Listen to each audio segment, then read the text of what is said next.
On the morning of 14 जुलाई 1789, 14 जुलाई 1789 की सुबह France के एक शहर पेरिस में आतंक का माहौल था। हुआ ये कि किसी ने अपनी तरफ से बनाकर एक अफवाह जनता में फैला दी कि फ्रांस का राजा फ्रांस की जनता पर गोलियां चलवाने का आदेश देने वाला है और वह अपने सैनिकों से जनता को मरवाना चाहता है। दोस्तों, यह खबर पेट्रोल में लगी हुई आग की तरह पूरे के पूरे फ्रांस में फैल गई। इस खबर को लेकर जनता में डर का माहौल बना हुआ था। लोगों ने सोचा कि यार ऐसे मरने से अच्छा है कि कुछ करके मरा जाए। इसलिए फ्रांस के लोगों ने एक जन सेना बनाने का निर्णय लिया, जिसमें लगभग 7,000 व्यक्ति और महिलाएं टाउन हॉल के सामने इकट्ठे हो गए और सभी लोग आपस में डिस्कस करने लगे कि अगर हमें राजा के अगेंस्ट खड़े होकर विद्रोह करना है तो उसके लिए हमें हथियारों की जरूरत पड़ेगी। तो कुछ लोगों ने कहा क्यों ना सरकारी भवनों में रखे हुए हथियारों को जबरदस्ती लूट लेते हैं, और लोगों ने यही किया। सबसे पहले उन्होंने कई लोगों की तादाद में मिलकर बास्तील किले की जेल को तोड़ दिया, जिसमें उन्हें भारी मात्रा में गोला बारूद मिलने की संभावना थी। बास्तील जेल का जो कमांडर था वो हथियारों की इस लड़ाई में मारा गया और वहाँ उस जेल के हथियारों के साथ साथ वहाँ के कैदियों को भी छुड़ा लिया गया। दोस्तों, वो बात अलग है कि वहाँ पर 7 ही कैदी थे और इन सब ने मिलकर बास्तील किले को गिरा दिया और साथ में उस किले की कीमती वस्तुओं को बाजार में बेच दिया। इन वस्तुओं को उन लोगों ने खरीदा जो इस घटना को अपनी यादों के रूप में सजाना चाहते थे। दोस्तों, ऐसा नहीं है कि इस घटना के बाद फिर कोई घटना नहीं हुई थी, बल्कि इसके बाद कई दिनों तक पेरिस तथा देश के देहाती इलाकों में कई सारी लड़ाइयाँ हुई हैं, जिसका रिजल्ट ये निकला कि जनता रोटी, कपड़ा और मकान की बढ़ती कीमतों का विरोध करने लगी। बाद में फ्रांस के राजा को गिलोटिन से सर काटकर मार दिया गया। तो दोस्तों, ऐसा क्यों हुआ और कैसे हुआ, चलिए जानते हैं इस वीडियो में।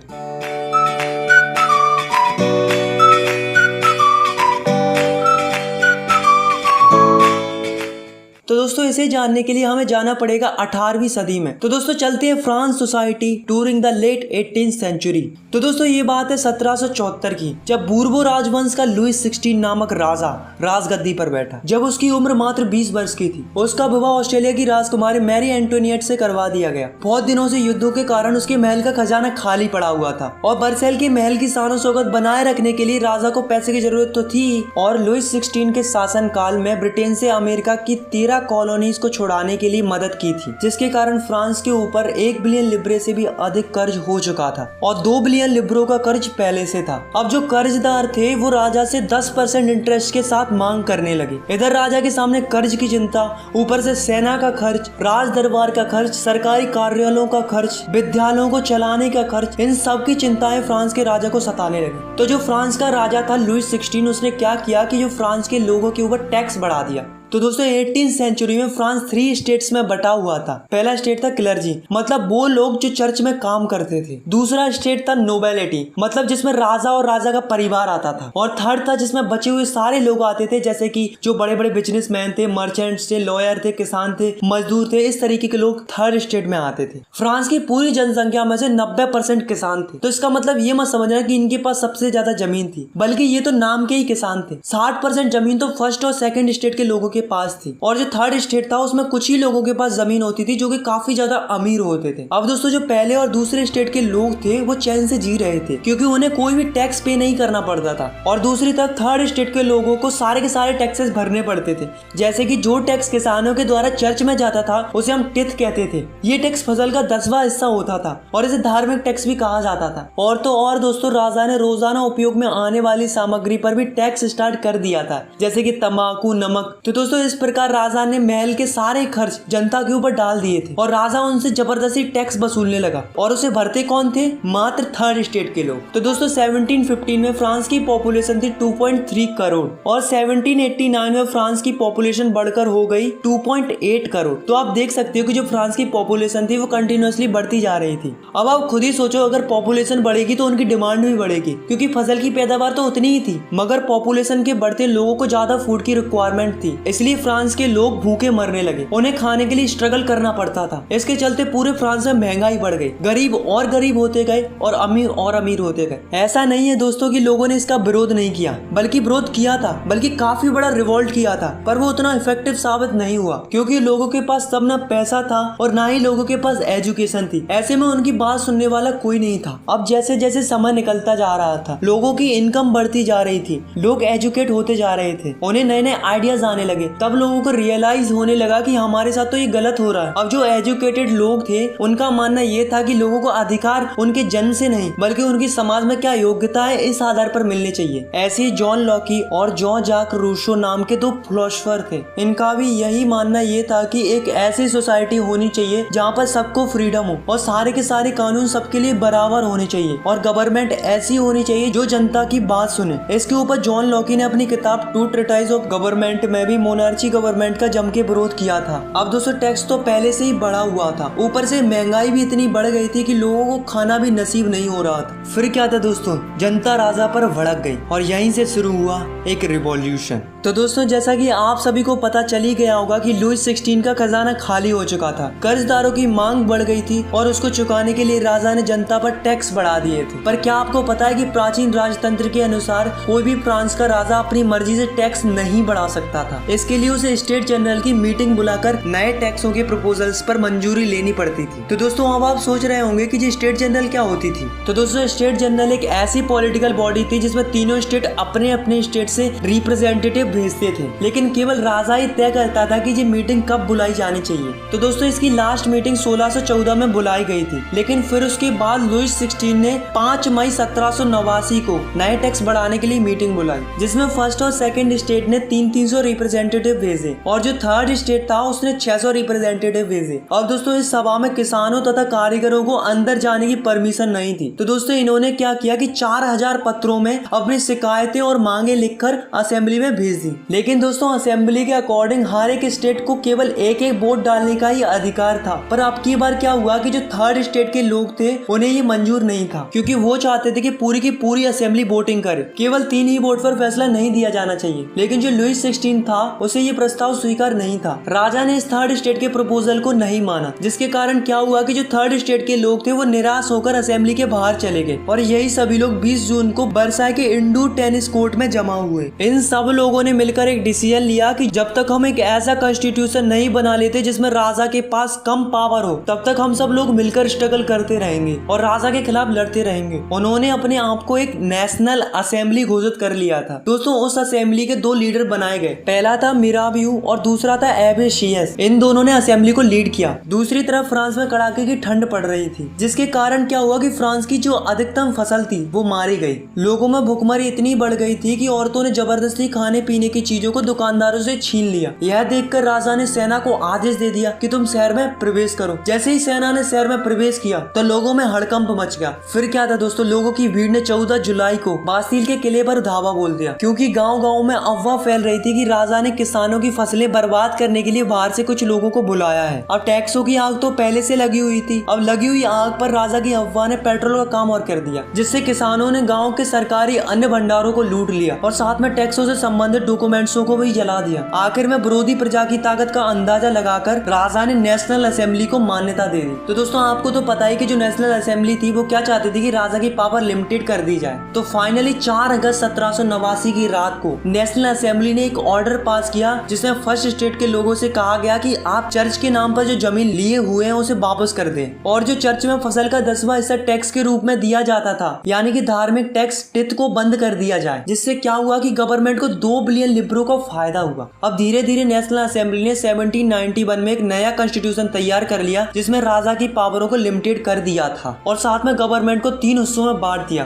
First legislative, second executive, third judiciary. पहली वो होती है जो कानून बनाती है, दूसरी वो होती है जो ये देखती है कि जो ये रूल्स बने हैं वो फॉलो हो रहे हैं या नहीं हो रहे हैं, और तीसरी वो होती है अगर कोई रूल्स फॉलो ना करे तो उसे सजा देने का काम कौन करती है? जुडिशरी करती है। अब दोस्तों देखते हैं कि 1791 में जो नया कॉन्स्टिट्यूशन बना था वो कैसा था। तो जो फ्रांस की टोटल पॉपुलेशन थी वो थी 28 मिलियन। उसमें से 4 मिलियन लोग ही ऐसे थे जो वोट डाल सकते थे और जिन्हें फ्रांस के लोग एक्टिव सिटीजन्स कहते थे। इसके अंदर वो लोग आते थे जो कि मेल हो और उनकी उम्र 25 साल से ज्यादा हो और जो गवर्नमेंट का टैक्स भी भरते हो, और 3 मिलियन लोग ऐसे थे जिन्हें फ्रांस में पैसिव सिटीजन्स कहते थे, जो कि वोट नहीं डाल सकते थे, जैसे कि बच्चे, औरतें, और वो लोग आते थे जिनकी उम्र 25 साल से कम हो। हो। अब जो एक्टिव सिटीजन थे वो वोट डालकर एक जज चुनते थे और साथ में 50,000 इलेक्टर्स चुनते थे। अब जो 50,000 इलेक्टर्स थे उन्हीं में से 745 मेंबर नेशनल असेंबली के लिए बनते थे और जो 745 मेंबर थे वही राजा पर कंट्रोल रखते थे। अब राजा के पास केवल एक ही पावर थी, वो थी वीटो पावर, जिसका मतलब होता है कि राजा की मर्जी के बगैर कुछ नहीं होगा। और जो नेशनल असेंबली थी वही मंत्रियों को कंट्रोल भी करती थी। तो ये जो कॉन्स्टिट्यूशन बना था इसके अकॉर्डिंग लोगों को कई सारे अधिकार मिले, जैसे कि right to life, freedom of speech, freedom of opinion and equality before law.